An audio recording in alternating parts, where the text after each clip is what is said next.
Hola, y'all. Okay. Hi. That's kind of awkward. Okay, so my name is Javier. I am a Spanish TA myself at USM, and of course, I'm also part of the model program. So for today, I just decided to record myself in order to talk about my grammar teaching philosophy. Basically, because I think I can express myself clearer and much easier by just talking instead of just typing everything down. So, before I start, let me share with you all the Bible that we use in Spanish in order to teach grammar, or basically in order to teach Spanish. It is called Dicho y Hecho, and this book is used all the way from Spanish 101 to Spanish 202.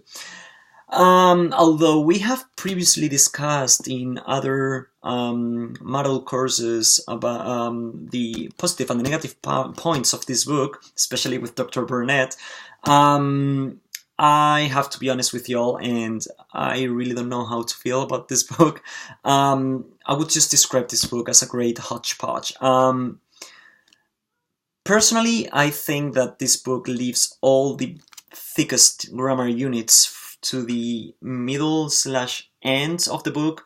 Therefore, this leads to a tendency for Spanish instructors to teach from 102 onwards pretty much 90% grammar.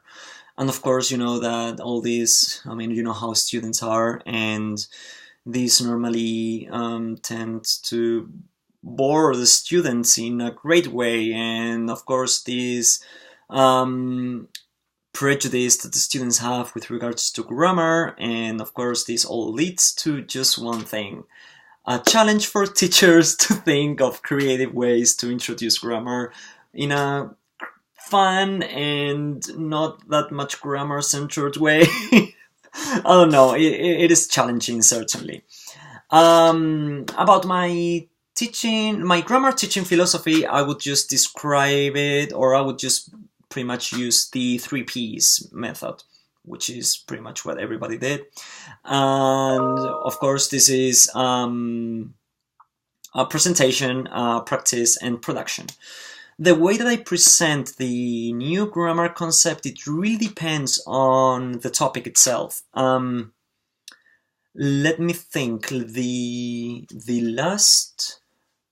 The last grammar unit that I taught in Spanish was it was in Spanish 102, and it was the past tenses. Great topic, I know. So the way that I introduced it was I just talked about my daily routine in Spanish, just reviewing again all these verb in Spanish but in present tense, and then I used those same verbs to talk about what I did the day before, like yesterday, for example. Therefore, they could just see the differences between the same verbs in present and the same verbs in past tense. And they could just come up with ideas. I asked them all to come up with ideas of hypothesis of how would you turn a verb from present to past tense, of course, in a regular way. And then I would just explain that explicitly. We would come up with activities, especially oral production activities, to put this into context. And of course, the production, I would leave this entirely for homework, so that they could just write their daily routine themselves, or what they did yesterday, so that they could compare both texts themselves.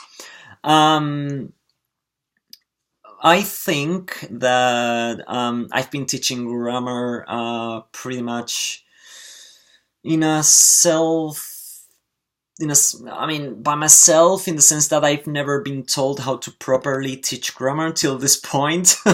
I am really appreciating reading y'all's comments and all these readings that are certainly helping me out to just come up with new ideas, new activities, new tasks for students.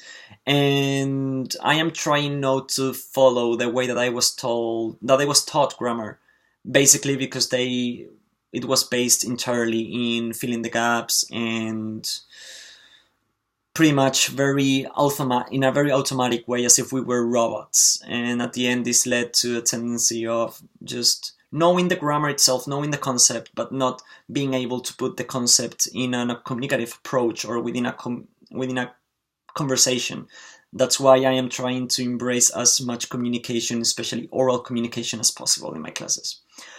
I would love to hear y'all's comments, and well, I hope to see you all around in future chats and discussions. Okay, you'll have a great spring break, those who have it, and see you around. Bye.